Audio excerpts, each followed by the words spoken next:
Hello అండి, అందరికీ నమస్తే. ఫైనల్గా ఏపీ రిజల్ట్స్ వచ్చేసినాయి. అయితే దాదాపు క్లీన్ స్వీప్ చేసిందని చెప్పుకోవచ్చు టీడీపీ. అయితే ఈ టీడీపీకి సంబంధించి ఇప్పుడు అంటే కీలక పాత్ర పోషించారు ఆర్పీ అని చెప్పేసి చెప్పుకోవచ్చు. ఎందుకంటే మనం చూసాము ఎన్నో వీడియోలు, ఎన్నో మాటలు. అసలు ఆయన ఎలా ఫీల్ అవుతున్నారు అనేది ఆయన అడిగి తెలుసుకుందాం. నమస్తే సార్, కిరాక్ గారు. నమస్కారం అమ్మా. ఎలా అనిపిస్తుంది ఫైనల్గా క్లీన్ స్వీప్ చేసిందని చెప్పుకోవచ్చు? మా 160 సీట్లు అంటే ఆ 10 ఇప్పుడు రమ్మన్నా వచ్చేస్తారమ్మా. వాళ్ళు పెద్ద విషయం కాదు, అది అధిష్టానం ఆలోచిస్తుంది. ఇది భారీ మెజారిటీ. అసలు పవన్ కళ్యాణ్ గారి మద్దతుతో బీజేపీ కూటమితో కూడా అసలు 160 సీట్లు అంటే నేను ఫస్ట్ నుంచి అదే చెప్తున్నా, 145 నుంచి 160 సీట్లు వస్తుందని.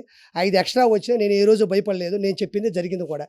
ఎందుకంటే రకరకాల 110, 120 అనేవాళ్ళు చూడండి. మీరు చాలా ఇంటర్వ్యూలో ప్రతి ఒక్కరు కూడా 110, 115 అంటారు. నా ఒక్క ఇంటర్వ్యూలోనే 145 నుంచి 160 సీట్లు అని ఉంటుంది. నేను ఎప్పుడు ఆరామస్తా అని చెప్పినా కూడా పోరామస్తానన్నాను నేను. ఇంకా పోరా ఇంకా చాలు అన్నా. నాకు అంత నమ్మకం. ఎందుకంటే టీడీపీ ప్రభుత్వం అంటే జగన్మోహన్ రెడ్డి ఇప్పుడు వచ్చాడమ్మా, చంద్రబాబు నాయుడు గారి విలువ తెలిసిపోయింది. అండ్ ఫైనల్గా మీరు గమనించి ఉంటారు, ఇప్పుడు ప్రస్తుతం పిఠాపురంలో దాదాపు 70,000 మెజారిటీతో గెలిచారు పవన్ కళ్యాణ్.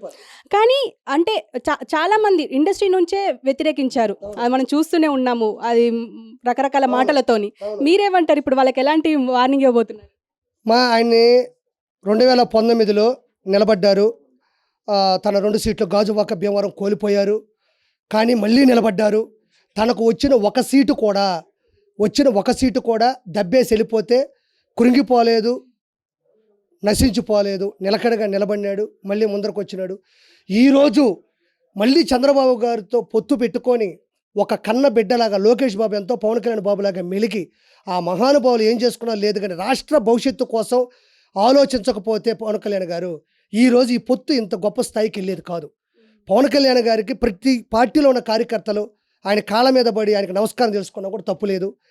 జగన్మోహన్ రెడ్డి ఎప్పుడైతే సీఎం అయినాడో పవన్ కళ్యాణ్ గారి అంటే చంద్రబాబు నాయుడు గారి స్థాయి ఏంటి, ఆయన హుందాతనం ఏంటి అర్థమైపోయింది.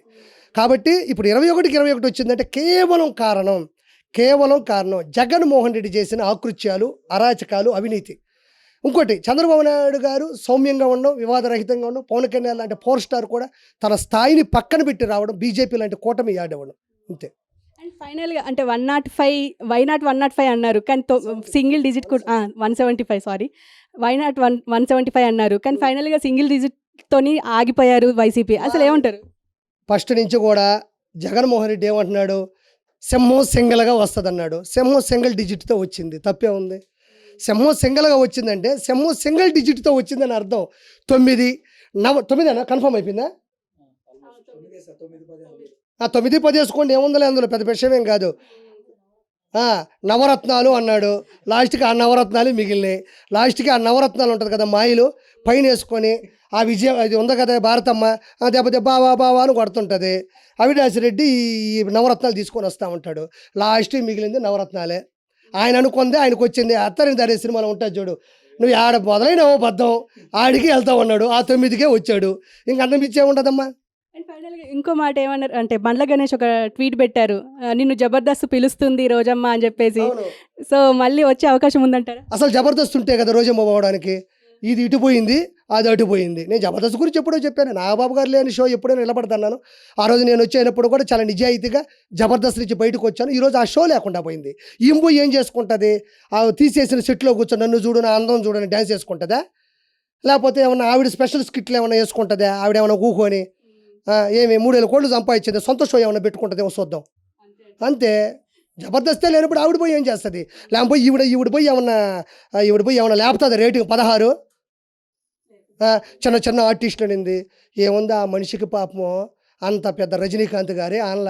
మేమేముందలే అమ్మ, super star Rajinikanth first pan India సినిమాలు తీసి చైనా, జర్మనీ, స్పెయిన్లో కూడా అంత పెద్ద అంటే ప్రజాదరణ పొందిన వ్యక్తి ఆన్ల.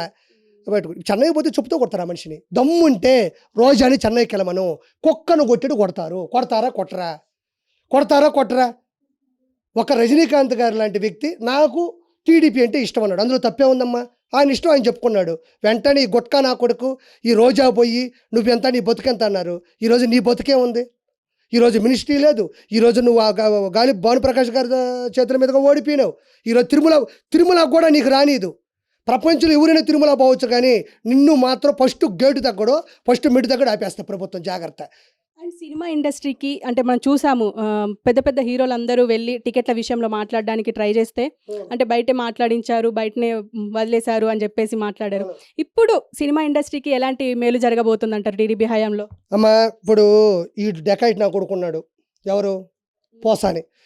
ఒక మాట చెప్తున్నా దైవ సాక్షిగా, నేను ఒక 450 స్కిట్లు చేసిన, నేను పెద్దారెడ్డి చేపల పులుసుని పెట్టిన, నాకు ఒక స్థాయి ఉంది, నాకు ఇంట్లో ఆడవాళ్ళు ఉన్నారు.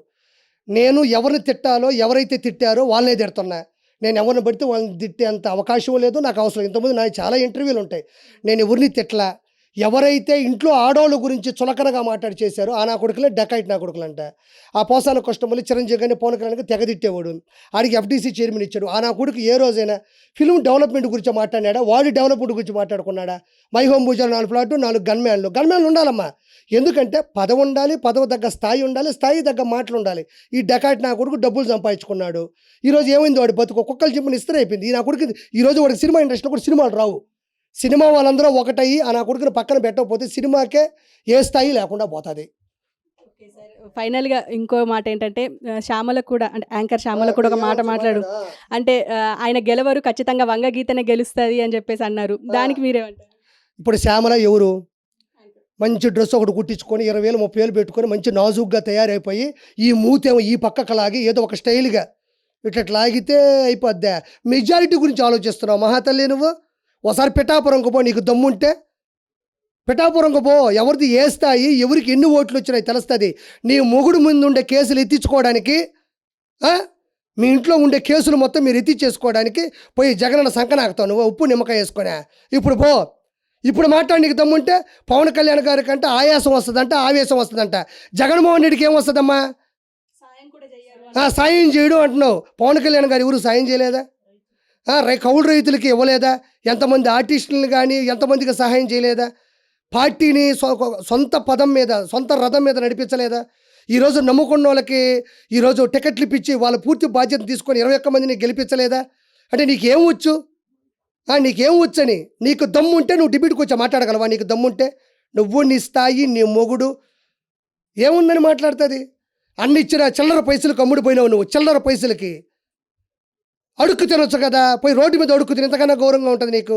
పవన్ కళ్యాణ్ గారిని అనే స్థాయి అని కూడా కదా. పవన్ కళ్యాణ్ గారి గురించి నీకు పూర్తిగా తెలిసిన తర్వాత నువ్వు మాట్లాడుతున్నావు అంటే రేపు నీ బిడ్డలకి ఏమి నేర్పిస్తావు నువ్వు? పోమ్మ, ఆ పార్టీలో పోయి మాట్లాడి చిల్లర వేస్తారు, ఈ పార్టీలో పోయి చిల్లర వేస్తారు. నీ పేరు చిల్లర శ్యామల, నువ్వు ఆర్టిస్టు కాదు, నువ్వు చిల్లర శ్యామలావి. ఇప్పుడు వెళ్ళి నువ్వు పిఠాపురంలో అడుక్కు తిను, ఆవేశం వస్తుంది, ఆయాసం వస్తుంది. ఎవరికి అంటే ఎవడు ఏం మాట చెప్తే తింటావా? నీ స్థాయికి నువ్వు. దీన్ని కూడా ఆపాలి ఫస్ట్. ఇండస్ట్రీలో ఏ షోలు రాకుండా, అలాంటి పద్ధతి లేకుండా మాట్లాడి ఈ మనిషిని కూడా ఆపాల. సరే, ఫైనల్గా ఏపీ ప్రజలు బ్రహ్మరథం పట్టిండ్రు టీడీపీకి, ఏం చెప్తారు ప్రజలకి? అమ్మ, ప్రజలు చాలా వరకు భయపడ్డారు కానీ చాలా చైతన్యమైనారు. దీంట్లో అమ్మ కొంతమంది టీడీపీ యాక్టివిస్ట్ అని కానీ సీమరాజా గారు కానీ చాలామంది చాలా రకాలుగా పాపం సాంగ్స్ చేశారు, వీడియోలు చేశారు చైతన్యవంతం చేయడానికి. వాళ్ళందరూ ఫలించింది. రెండోడు కూడా సీట్లు కూడా మంచి వాళ్ళకి ఇచ్చారు, జనాలు వాళ్ళని బలంగా నమ్మినారు. దాని తర్వాత జగన్మోహన్ రెడ్డిని జనాలు బాగా అంచనా వేశారు. ఎప్పుడైతే తిరుమల ఇష్యూ కావచ్చు, మా నెల్లూరులో కావాలని ఒక ఊర్లో అయితే డైరెక్ట్గా గంజాయి అమ్ముతారు, నేను చూశాను. సైలెంట్గా ఓట్లు పడతాయని సజ్జల రామకృష్ణారెడ్డి అన్నాడు, సైలెంట్గా టీడీపీకి ఓట్లు పడ్డాయమ్మ.